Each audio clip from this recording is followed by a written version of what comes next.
नमस्कार मेरे मित्र भाइयों बहनों, प्रभु यीशु मसीह के मधुर नाम में आप सभी को प्रेमी सलाम। प्रभु यीशु मसीह आप सभी को आशीष करें और लगातार आप सभी के सामने हम परमेश्वर का वचन लेकर आते चले जाते हैं और हमारे पास दुख भरा खबर भी पहुंचा है। कुछ ऐसे दुर्घटना के ऊपर दुर्घटना हमें सुनने के लिए मिल रही है, जैसे कि आप देखते चले जाते होंगे सोशल मीडिया के अंदर अलग अलग चैनल के ऊपर और न्यूज चैनल के ऊपर काफ़ी समाचार आपके सामने पहुंच रहा होगा। जैसे कि दिल्ली के अंदर रेलवे स्टेशन के ऊपर काफ़ी लोग मर चुके हैं और वो भी भगदड़ करने में ऐसा हुआ है। भगदड़ का मतलब है भाग रहे थे और दौड़ भी रहे थे, है ना। भाग भी रहे थे, दौड़ भी रहे थे। रेलवे दूसरे प्लेटफॉर्म्स के ऊपर आने वाली थी और दूसरे के ऊपर आ गई, मतलब प्लेटफॉर्म नंबर बदल दिया गया, है ना। इसके वजह से वो लोग उस दूसरे प्लेटफॉर्म नंबर तक पहुंचने के लिए दौड़ा दौड़ी कर रहे थे, मतलब भगदौड़ चालू हो गई और दौड़ते दौड़ते या फिर सीढ़ियाँ उतरते उतरते गिर पड़े और एक दूसरे के ऊपर गिर पड़े और वहाँ पर दबादबी होने के कारण कुछ लोगों की मौत हो चुकी है। और हमें सुनने के लिए ये भी मिला था कि कुंभ मेला के अंदर भी ऐसा ही हुआ था और काफ़ी लोग ऐसे मौत के घाट चले जा रहे हैं। तो मैं आपको बताना चाहता हूँ ये ऐसा क्यों हो रहा है मेरे भाइयों बहनों। कई लोग अपने पाप धोने के लिए कई पवित्र स्थानों में जाते हैं और कई जगह यात्रा करके अपनी खुशियों को और अपने उद्धार को हासिल करने के लिए लोग कोशिश कर रहे हैं। मैं उन सभी का भी धन्यवादी हूँ जो कोशिश कर रहे हैं, लेकिन खासियत बात यह है कि उद्धार देने वाला आपके साथ है, बस उसे पुकारने की ज़रूरत है। यारों, आपको बताना चाहता हूँ कि जो कोई प्रभु यीशु मसीह को अपना उद्धारकर्ता ग्रहण करता है उसे उद्धार मिल जाता है। नर्मदा में या फिर गंगा में नहाने से या फिर कहीं भी डुबकियाँ लगाने से आपको कोई भी प्रकार का पाप मुक्ति नहीं मिल सकती, है ना। ये आपको बताना चाहता हूँ कि जिस परमेश्वर ने जमीन और आसमान को बनाया, स्वर्ग को बनाया, जल पानी को बनाया, है ना, उसी परमेश्वर को छोड़कर हम किसी और के ऊपर आशा लगाते हुए दौड़ रहे हैं तो ये कठिन है और आपको हासिल भी नहीं होगा जो आप हासिल करना चाहते हैं। हमें सुनने के लिए मिला है जो दिल्ली स्टेशन के ऊपर, रेलवे स्टेशन के ऊपर जो लोग मरे थे और कुछ लोग ऐसे हैं कि वो यात्रा कहाँ की ओर कर रहे थे, वो यात्रा कुंभ मेला तक पहुँचने की यात्रा कर रहे थे। ये हमें सुनने के लिए मिला। खास बात क्या है वो हमें पता नहीं, लेकिन इतनी बातें हमें सुनने के लिए मिली है कि वो लोग यात्रा कर रहे थे, क्या बोलना चाहिए, कुंभ मेला तक पहुंचने की यात्रा। वो पाप धुलने के लिए जा रहे थे, गंगा नदी में नहाने के लिए, डुबकी मारने के लिए जा रहे थे, लेकिन उनकी मौत रेलवे स्टेशन के ऊपर ही हो गई और काफ़ी लोग जा भी रहे हैं, क्या बोलना चाहिए कि कुंभ मेला में। चलो ठीक है, कोई बात नहीं, आपको मैं कुछ बातें बताना चाहता हूँ और आगे आपको सुधारा कर लेना चाहिए। आइए देखते हैं। हाँ, वचन पढ़ेंगे, नीति वचन 28 अध्याय उसका 13 और 14 वचन आप सभी के सामने मैं प्रकट करते चला जाऊंगा। चलो देखते हैं पहला वचन जो 13 वचन है। जो अपने अपराध छिपा रखता है उसका कार्य सफल नहीं होता। यहाँ पर कहा गया कि अपना अपराध अगर छिपा रखता है व्यक्ति, उसका कार्य सफल नहीं होता है। आगे ये भी लिखा है कि परंतु जो उनको मान लेता और छोड़ भी देता है उस पर दया की जाएगी। मेरे यारों, काफी ऐसे जो है अपने पाप को अंदर ही अंदर छिपा कर रखते हैं। वो मानते नहीं हैं कि मैंने ये अपराध किया, वो अपराध किया, वो करके कबूल नहीं करते हैं। इसके वजह से वो सफलता हासिल नहीं करते हैं। सफलता में उन्हें कामयाबी नहीं मिलती, आनंद नहीं मिलता, खुशी नहीं मिलती, है ना, मुक्ति नहीं मिलती।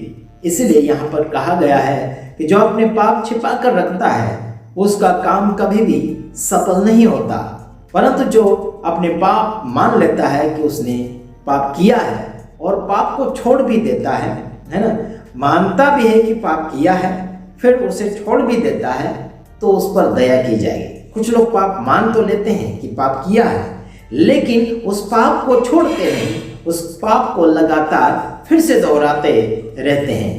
इसके वजह से उनके कार्य सफल नहीं हो पाते हैं। तो मेरे भाइयों बहनों, आपको कहीं और पाप को धोने के लिए या फिर पाप को मिटाने के लिए जाने की जरूरत नहीं है, लेकिन अपने घर में और आप कहीं भी कैसी भी जगह पर आप बैठे हैं, बस अपने पापों को कबूल करें और उस पाप को क्षमा करने वाले ईश्वर को कहें और मान भी लीजिए कि हमने पाप किया और पाप छोड़ने के लिए आप राजी भी है, तब आपके ऊपर दया की जाएगी और आपके कार्य सफल होते चले जाएंगे। Praise the Lord, hallelujah. तो आप सभी को ये सब मैं क्यों याद दिलवा रहा हूं कि आप पाप तो कर चुके हैं पर पाप मानते नहीं हैं, फिर पाप अगर मान लेते हैं तो पाप छोड़ते नहीं हैं, है ना। पाप मानते लेकिन छोड़ते नहीं, है ना। काफी लोग मानते नहीं हैं और छोड़ते भी नहीं हैं। मैं आपको कहना चाहता हूं, अगर आपने मान लिया है तो उसे छोड़ भी दीजिए। लेकिन काफी लोग पाप मानने के बाद में पाप को लेकर घूमते रहते हैं, है ना। किसी को क्षमा करने के बाद भी, है ना, किसी को क्षमा करने के बाद भी मन के अंदर कड़वा लेकर घूमते हैं, और अगर उसके नजर में कोई गिरा है तो दूसरे के नजर में भी गिराते हैं। मेरे यारों, ऐसा बिल्कुल वो पाप से मुक्ति नहीं हुआ है, वो पाप से आजादी उसने नहीं पाई है।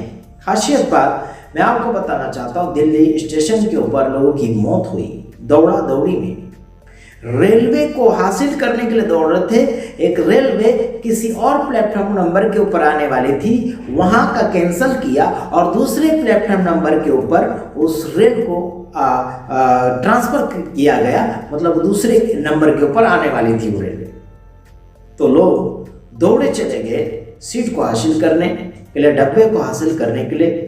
तो लोग अपने भी उनसे बिछड़ते चले गए दौड़ा दौड़ी में, भाग दौड़ में। भाग रहे थे फिर दौड़ भी रहे थे। इसी में कुछ लोगों के पैर फिसले और कुछ लोग उनके ऊपर गिरे, कुछ लोग और उनके ऊपर गिरे। इसके कारण, दबादबी के कारण लोगों की मौत हो गई और वो लोग दर्शन करने के लिए या फिर पाप की मुक्ति पाने के लिए, मोक्षता पाने के लिए जा रहे थे। मेरे यारों, भाइयों बहनों, आप सभी को कहना चाहता हूं, आपको पाप को दूर करने के लिए यात्रा की जरूरत नहीं पड़ती। मुक्ति पाने के लिए आपको यात्रा की जरूरत नहीं पड़ती। कोई क्या बोलना चाहिए, सन्यासी बनने की जरूरत नहीं पड़ती।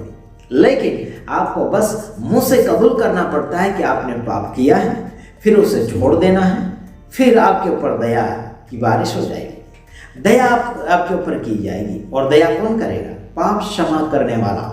और पाप क्षमा करने वाला है यीशु मसीह।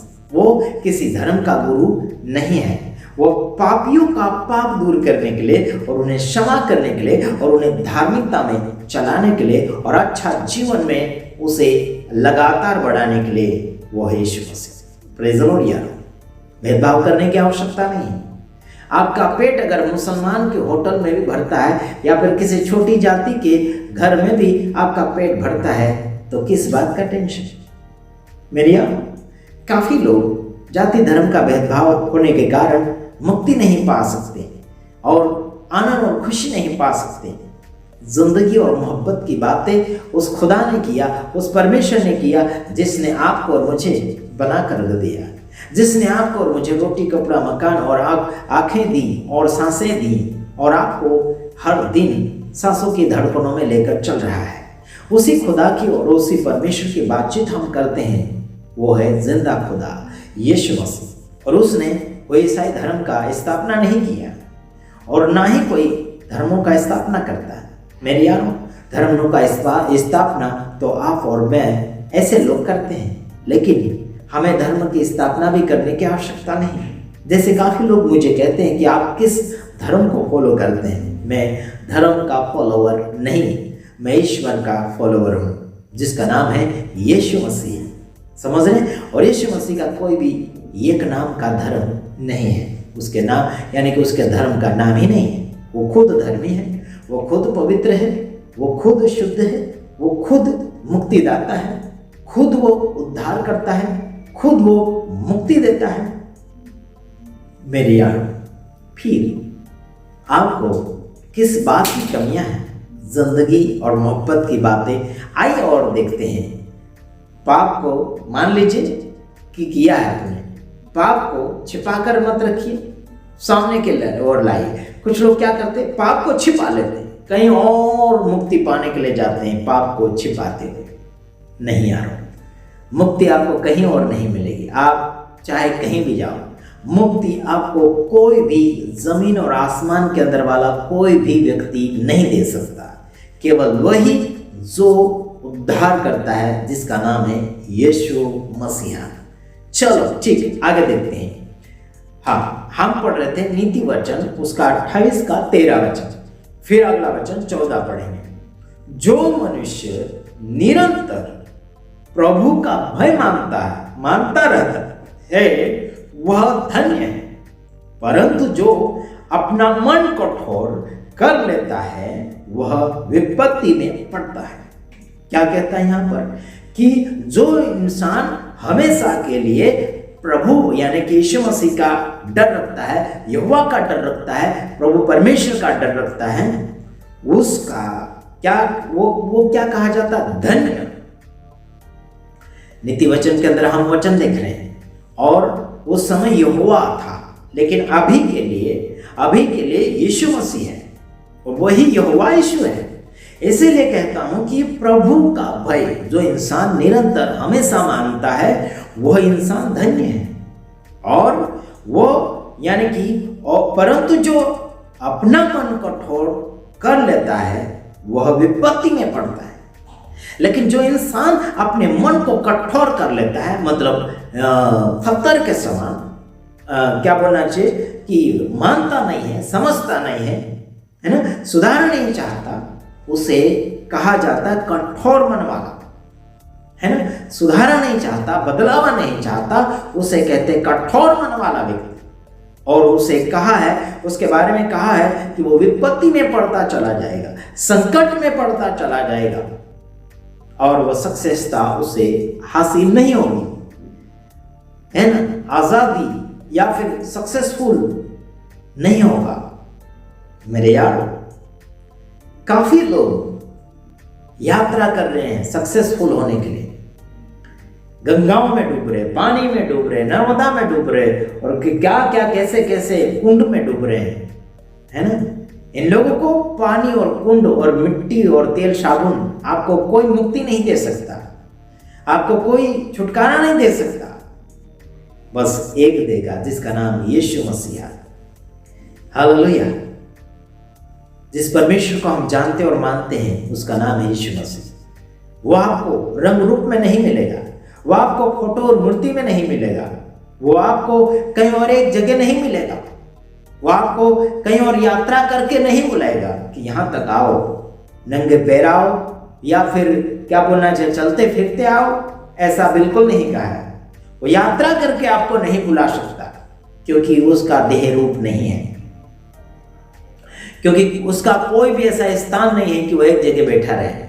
नहीं, वो सर्व उपस्थित परमेश्वर है जिसको हम भजते हैं। वो है मन मंदिर के अंदर भी रहता है, वो मन मंदिर का परमेश्वर है। आपके रास्ते में, पहाड़ों में, कई कई जगह पर, कई जगह आपने धर्म स्थान बनाकर रखा है, वहां पर ईश्वर नहीं आपके लिए बैठा है। ईश्वर आपके साथ मित्रता के साथ रहना चाहता है, आपके साथ वो वफादारी निभाकर बताना चाहता है, लेकिन आप अकेला रहना पसंद कर रहे हैं, परमेश्वर के साथ रहना पसंद नहीं है आप लोग। इसी के वजह से आपको लगता है कि आपका ईश्वर पानी में है, आपको लगता है कि आपका ईश्वर कई मंदिरों में है, आपको लगता है कि आपका ईश्वर कहीं और जगह बैठा है। वहां पर आप यात्रा करके जाओगे और उसे दर्शन करोगे और उससे कुछ हासिल करोगे, कुछ भेंट या फिर दान दक्षिणा देकर। नहीं, ऐसा नहीं हो सकता, और ऐसा प्राप्त भी नहीं कर पाएंगे। मेरे यारों, जिंदगी को समझो और उस जिंदगी देने वालों को समझो। God bless you. प्रभु आप सबको खुशी मंगल में रखें। हम सब आपके लिए शुभ चिंतक हैं। प्रभु आप सबको आशीष करें। वीडियो अगर अच्छा लगे तो लाइक करें, शेयर करें और अपने मित्र दोस्तों यारों तक भी पहुंचाइए। जो हमारे वीडियो को पसंद नहीं करते हैं उन्हें भी इस वीडियो को उनके तक पहुंचाइए। God bless you. प्रभु आप सबको आशीष करें।